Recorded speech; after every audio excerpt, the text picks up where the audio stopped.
they can enjoy now. They can enjoy now, pero dadating yung panahon, there will be reckoning. Ang masama niyan, hindi tayo mag-recon eh. Ang langit ang mag-recon sa kanila. O paano nang gawin nila? Kahit anong explica ang gawin nila.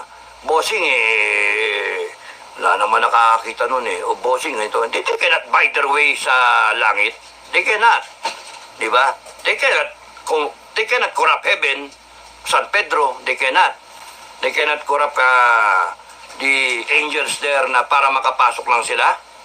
They cannot.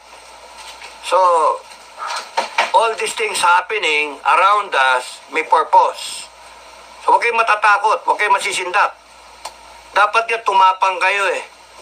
Tumapang pa kayo. Wala yan. Nuclear, wala yan.